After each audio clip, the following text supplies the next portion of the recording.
When my wife first told me she was pregnant, I thought, oh shit. She saw it in my face, seeing as how my normally unflapped manner was clearly flapped. The inconsequential words that came out of my mouth were something akin to, that's great, but they may as well have been screw you for the way she started crying. We lived in our house for less than a year. Buying the house was a new start for us, our first bold step into independent adulthood.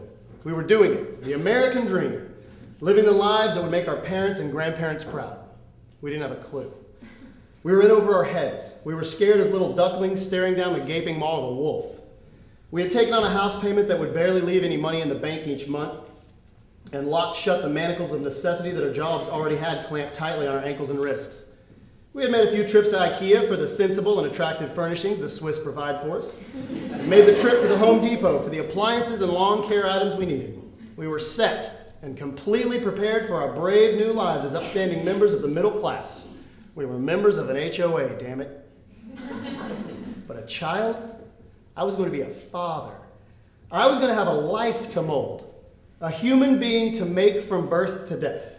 This child would be largely a social and emotional result of the guidance that I gave it. It was still an it.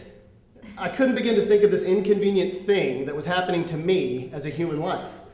What about my free time? What about my extra money for stuff that I want? What about getting a scooter to be the hip, environmentally conscious commuter that I wanted to be? I can't tote around a baby on the back of a scooter. Life barreled on, giving me time to ponder the horrible things I was being submitted to that robbed me of my independence. Things like showers and registries and doctor's visits. I was sickeningly being sucked into the life of a suburban dad, and I hated it more than you can imagine. I saw these assholes driving around in their SUVs with the ridiculous stick figures representing their families on the back windows. And their pretentious bumper stickers telling me what stupid school their dumb kids go to and how honorably they roll. I sold video games to them at my retail job while they blew off their kids and texted on their iPhones and paid no more attention to the human spawn at their side than they did the shopping bags in their hands. I want to say that I promised myself that I would be an amazing father and do better than all of these other schmucks, and that my child would be intellectually stimulated and challenged at every second. But it actually just depressed me. I barely had time to get someone to change the oil in my car, much less time to rear offspring. I was overwhelmed and pissed off.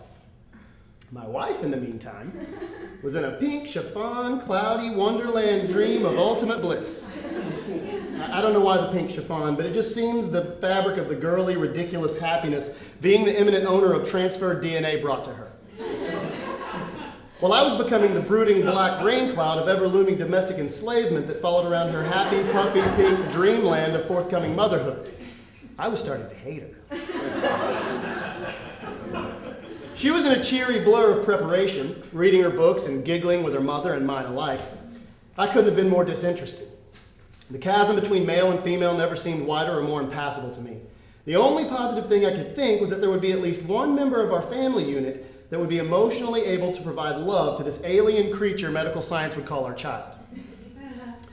As the pregnancy drew on, complications arose, and my wife had to be placed on bed rest. Now, get ready for a shock, ladies, and men, get ready to hear what you expect. I was pissed off. Now, I not only had to pretend to be excited about the arrival of a life-ruining bundle of biomass, I also had to do like 90% of the work around the house. I had to do the grocery shopping and cleaning and laundry and go-getting in addition to my current chores. I had to change the cat litter. It was her damn cat. The labor was just that. We were in the hospital for 4 days, most of which were preparation, seeing as how this 9-pound, 8-ounce bundle of joy didn't want to come into the world. My wife was uncomfortable and in pain for 3 days, which made me uncomfortable and in pain for 3 days as well. My in-laws were there for the entire experience.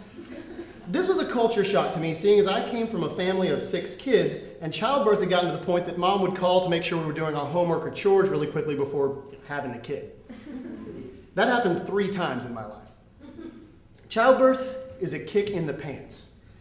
I have never been so close to breaking down in my life. My wife had to have a cesarean, so she was under anesthesia during the procedure. I was on pins and needles. It doesn't help that to the hospital, a cesarean is as difficult as making a ham sandwich, and they treat it with as much care. We were hustled and bustled through every step as the 12-year-old doctor explained exactly 0% of what we should expect. When they began cutting my drugged wife open with knives, with no more ceremony than opening a can of Pringles, I almost passed out. When they pulled the red-headed invader out of my wife's body,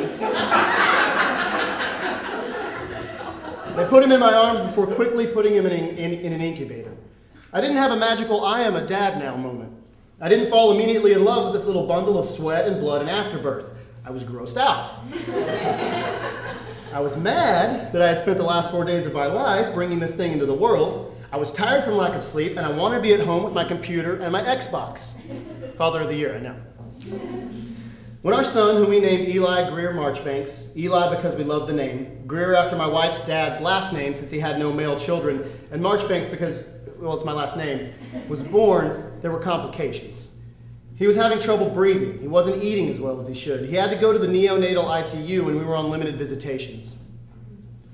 He was there with children in such severe need of neonatal intensive care that we were vastly relieved and appropriately frightened at the medically horrifying possibilities of raising a child. We left the hospital drained. Having a child at home after that was not the spiritual revelation that so many Reader's Digest stories and Lifetime movies seem to think it must be. It was a freaking nightmare. We got no sleep. We cleaned up biological waste most of the time, and we were constantly worried that a lack of knowledge or attention on our part would cause the end of a human life that we were somehow charged with safeguarding. It was terrifying, and it never ended. Eli is 3 years old now, and something magical did happen. I didn't become Dad of the Year by some magical replacement of responsibility and selflessness for my childishness and irresponsibility. I didn't become Mike Brady overnight or suddenly fall in love with the idea of being a dad. I did fall in love with a cool kid that I get to make cooler if I work at it enough. I did fall ass first into being a father. I genuinely miss him when he's not around, and there are precious few people on earth that give me that feeling. I think he's funny and smart, and I'm proud of his childish accomplishments. Hell, he could write his name when he was 2. Amazing, right? I get to do cool dad things like teach him that when you tickle someone, the appropriate thing to say is, "I got you, sucker." And I get to use the knowledge that I gained in life, both shitty and awesome, to try to make his life more awesome than shitty. I'm not a typical dad. I didn't dream of it. I didn't want it. Goodness knows, maybe I still don't. Holy hell, this kid will have to go to college someday. But I think now it might be the most important thing I ever do. I screwed up a whole bunch, but if I can give him the tools to screw up a little bit less, maybe I'll be able to consider myself a success. I woke up one day and discovered I had become a father, and I didn't hate the idea. As much as I want to promise that I will never do or always do the terrible or awesome things that my dad did, I've come to realize that I'll do both. Some better, some worse, and I'll look back fondly and with regret as the choices that I made as a dad, as a human, on the upbringing of my child. But every time I put a Star Wars shirt on him and ask him who owns the Millennium Falcon, all I have to hear is Han Solo to make me think this fatherhood thing might be worthwhile.